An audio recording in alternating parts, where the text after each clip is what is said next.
आज़ादी बचाओ news channel में सभी दर्शकों का स्वागत है। बाइक और पानी ट्रैक्टर के बीच एक्सीडेंट, 2 युवक घायल। सोलापुर के गुदुताई बीडी गरकुल के रहने वाले अरमान शेख और तैयब महबूब मुल्ला अपनी 2 व्हीलर गाड़ी से शहर में आ रहे थे कि नेताजी सुभाष चंद्र बोस स्कूल MIDC के पास तेज़ रफ्तार आ रही MH13 DM 3822 नंबर की महानगर पालिका पानी टैंकर के साथ भीषण टक्कर हो गई।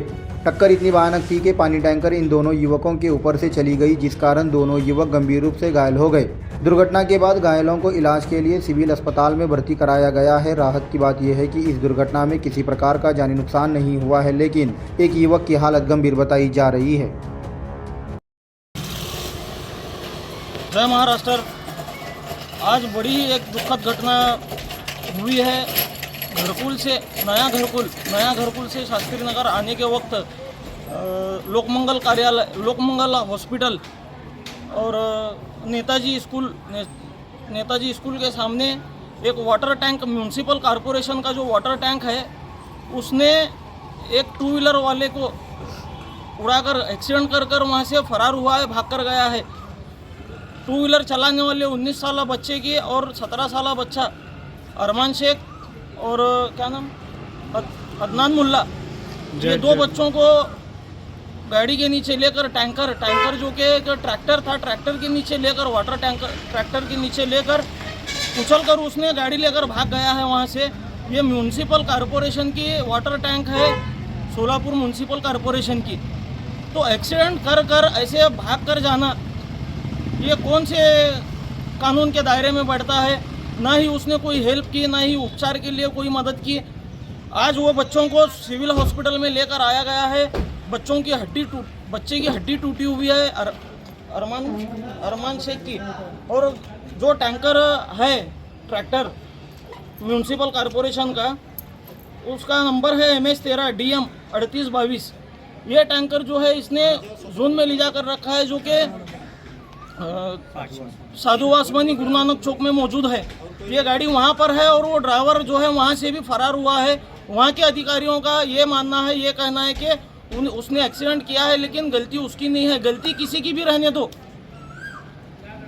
प्रशासन का काम है, कॉरपोरेशन के अधिकारियों का काम है कि इसकी छानबीन करके वो बच्चे के इलाज के लिए जो भी है आगे सामने रहकर मदद करना। हमारी सोलापुर आयुक्त सचिन उम्बासे साहब से ये गुजारिश है कि इस मुद्दे को सीरियसली लेकर छानबीन करें। और दूसरी एक बात, जो वाटर टैंक है, वो वाटर टैंक जो है ठेके पर दिया हुआ है, कॉन्ट्रैक्ट बेसिस पर है।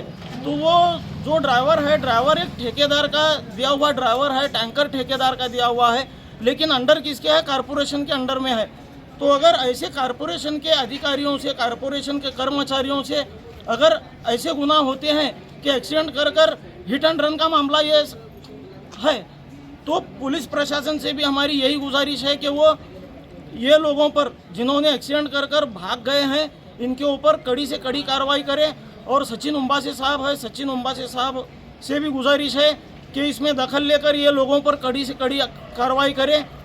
अगर कार्रवाई नहीं होती है तो शिवसेना वैद्यकीय मदद कक्ष शहर प्रमुख होने के नाते और शिवसेना अल्पसंख्यक शहर प्रमुख होने के नाते मैं अब्दुल गफूर शेख ये आह्वान करता हूं कि अगर इन्होंने इनके ऊपर कड़ी कार्रवाई नहीं की तो पूरे लोगों को लेकर, उनके घर वालों को लेकर, मैं मेरे कार्यकर्ताओं को लेकर, शिव सैनिकों को लेकर सचिन उम्बासे साहब, आयुक्त के साहब के सामने मैं जाकर आंदोलन का इशारा देता हूं। यहाँ पर सबसे ज़रूरी बात यह है कि वो बच्चा एक गरीब फैमिली से है। घर में उसकी माँ भी काम कर खाती है और बाप भी काम कर मजदूरी कर दोनों लोग घर चलाते हैं। तो ऐसे बच्चे का एक्सीडेंट कराकर अगर कॉरपोरेशन के जिम्मेदार लोग भाग कर जाते हैं तो ऐसे बच्चों की जिम्मेदारी कौन उठाने वाला? जबकि मुख्यमंत्री देवेंद्र फडणवीस साहब, उप मुख्यमंत्री, हमारे संवेदनशील उप मुख्यमंत्री एकनाथ शिंदे साहब ने आरोग्य डिपार्टमेंट पर, आरोग्य खाते को लेकर बहुत सारे स्कीमें दी हुई है। गोर गरीबों को इलाज के लिए बहुत सारी स्कीमें दी हुई है। तो अगर प्रशासन से ही ऐसी अगर गलतियां होती हैं तो इसके जिम्मेदार कौन रहेगा? तो मैं यही बोलूँगा कि सचिन उम्बासे साहब इसमें दखल लेकर ये लोगों को मुआवजा दिलाने की कोशिश करें, मुआवजा दिलाएं इनको। और जो जोन अधिकारी हैं, जोन अधिकारी भी ऐसे कर्मचारियों को निलंबित करें और ऐसे कॉन्ट्रैक्टर के पास से इनका कॉन्ट्रैक्ट रद्द करें। अगर ये कॉन्ट्रैक्ट रद्द नहीं करेंगे तो ये कॉन्ट्रैक्टर के खिलाफ और जो जोन है गुरु नानक चौक का, वो अधिकारियों के खिलाफ हम आंदोलन करेंगे और इनको जोन नंबर 4 के अधिकारियों और कॉन्ट्रैक्टर जो है उनके ऊपर कड़ी से कड़ी कार्रवाई होनी चाहिए। और जो कॉन्ट्रैक्टर है वो कॉन्ट्रैक्टर का कॉन्ट्रैक्ट रद्द होना चाहिए, वरना शिवसैनिक आपके चेंबर में आकर आंदोलन का इशारा देते हैं।